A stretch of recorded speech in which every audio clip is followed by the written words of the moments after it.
as always, let's begin with a nice deep breath in and out. Fantastic.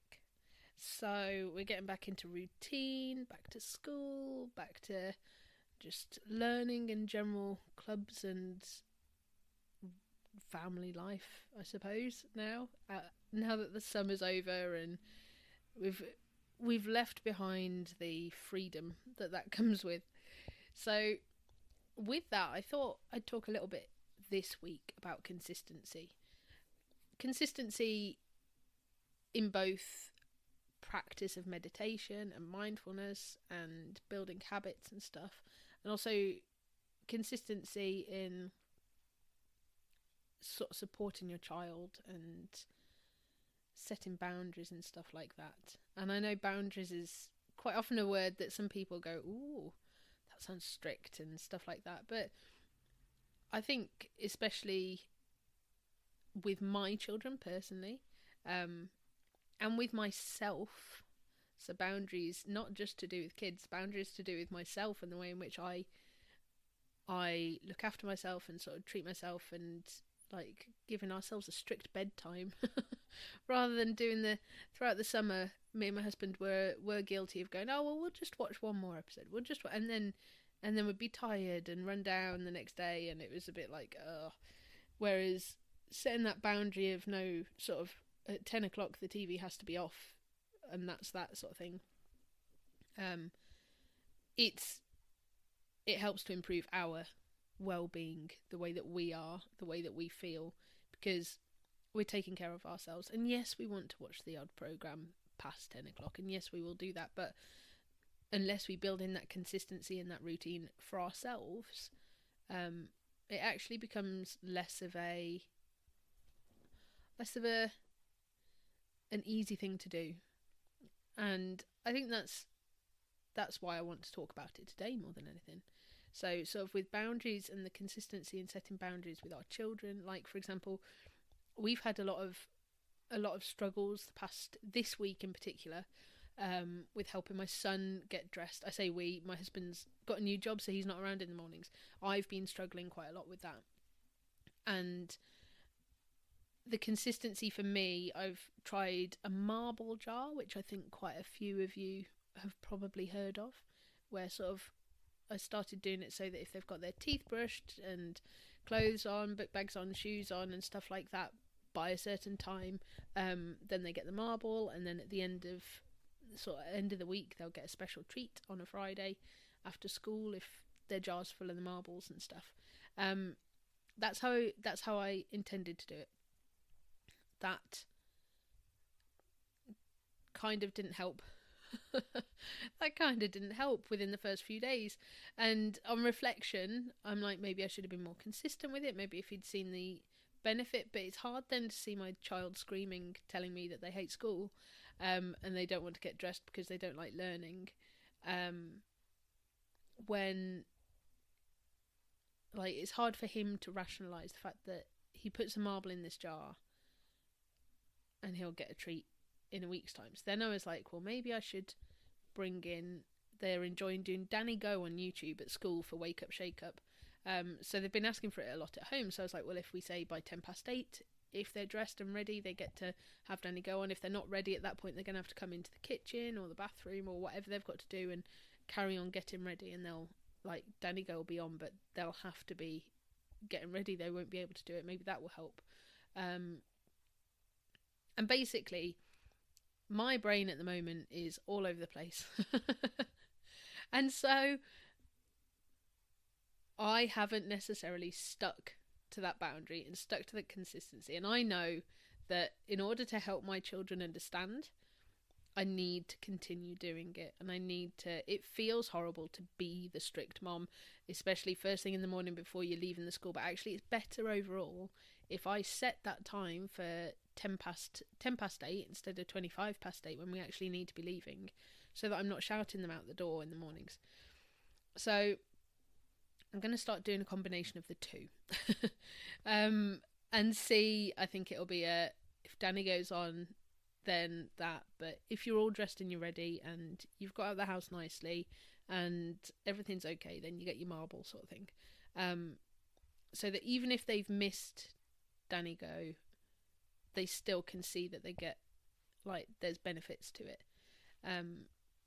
If anyone's got any thoughts on how they would tackle this and stuff, let me know, because it feels like a constant minefield as a parent, trying to navigate what works. We're trying to sort of think about sort of visual charts and stuff like that to help with moving, but I'm not convinced that's going to help necessarily him. But I'll try anything at this point. But yeah, if you've got any thoughts, let me know, because I'd love to know what others do to help support their children, how they set boundaries, how they sort of build in that consistency for routines, and when your routine isn't working, how then you go on to troubleshoot it, basically. Be interesting to know how others of you go about that. So please, especially if you're on the Happy Little Futures Hub, that's a great place to start talking. And I might even start a conversation about that today to see where people, like, sort of get other people's opinions on there. So that'd be interesting to do. So the other thing I wanted to touch on, I didn't intend to do it this way round, but in the normal Lucy fashion, let's switch it up and just roll with the punches. So the other thing that I referred to when I was saying about consistency was building meditation, well-being, self-care into your day. And quite often we do things like this. We go, right, 1st of January, I'm going to start this today. And that's great. But if you then go, well, I missed the boat on the 1st of January, you've got 365 other days that then you haven't done it for, because you need to wait until next year. I think any day is a good day to start. And at the moment, I'm trying to get a bit more in control of my well-being, sort of notice where I'm at, sort of on a personal level daily, try to build journaling and stuff like that in, and regular cacao, like all these different things. And I think there's a few different things that I want to say on this note. Before I continue, I just want to quickly thank our sponsor, Rowan Fox, who is a sustainable clothing brand for kids who love animals and adults who care about the planet. And you can explore the full collection of wildlife-inspired organic t-shirts and hoodies at rowanfox.com, and also find them on Facebook and Instagram, and their stuff is absolutely gorgeous. So, first of all, I think you need to know yourself. You need to know what's going to work for you to help you build in that consistency. So whether it's building in meditation into your day, we'll take meditation, because obviously I'm a meditation coach. So we're going to build in meditation into our day. I think you need to know initially and have a think about who you are as a person and what's going to work for you. So for me at the moment, it's not that easy to get that 10 minutes to myself. I used to get up, when I've said in the past, like, I'd get up at 5, I'd do some work, my husband would be like around so he could help get the kids up and stuff like that, and I'd meditate for 10 minutes first thing. That worked well. However, my husband is now quite often leaving the house at 5 a.m, so I don't have that 5 a.m, and then so quite more often than not, at least one child is sort of disturbed at that point, so then I'm immediately on parent duties. The time's not there, so I can't easily build that 10 minutes back into my day. So even though it worked for me before, that doesn't work for me anymore. So trying to find the way that's going to work for me is really important. So for me now, I'm trying to go more mindfully throughout my day. I'm trying to take time. I'm testing out some vitamin drinks from Vidrate, which are very nice. So I'm trying to sort of consciously make one of those for myself in the morning, and I taste it as I drink it, and sort of I almost have that as that drink, even if I don't drink it in one go, even if it's just drips throughout the day, I consciously try to taste that and sort of almost do like we did the micro meditations throughout the summer. I'm just doing micro meditation every single time I sip that drink. And actually then when I don't, when I've drunk it all, I kind of am sad because I'm like, oh, I don't have that. So I'm doing that. I'm trying to slow down a little bit more, because I'm naturally rushing myself off my feet, trying to fit everything in. It's start of term, there's loads to think about, there's loads to do, there's school meetings, there's all this and the other. I'm trying to sort of consciously sit down for a couple of seconds and not touch my phone and bring my attention just to the present moment. So whether it's that I'm watching TV and I bring my attention to the TV, or the kids are playing around me and I bring my attention to what the kids are doing, I'm trying to just observe and meditate in that way. Be present with the moment.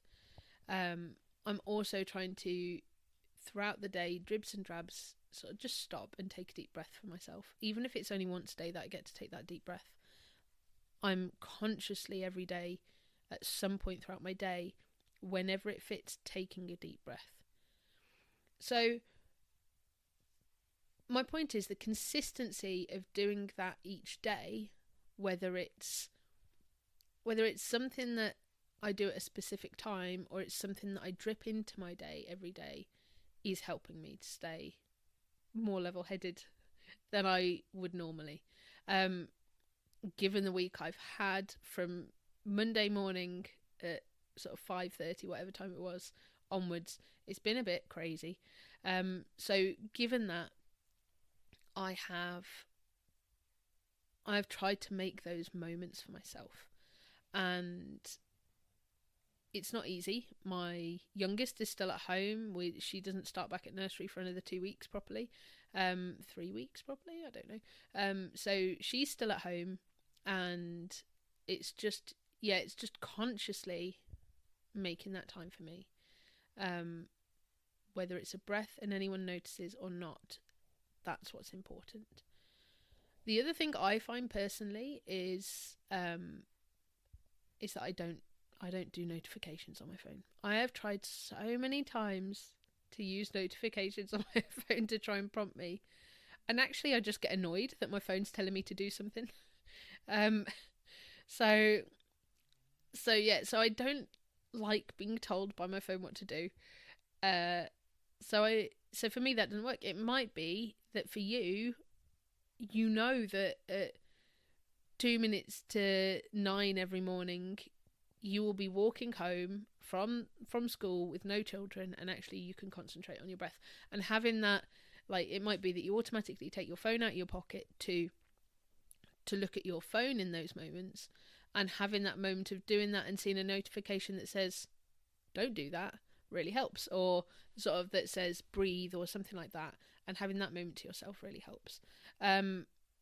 It could be that just in general having random notifications come up throughout the day really helps.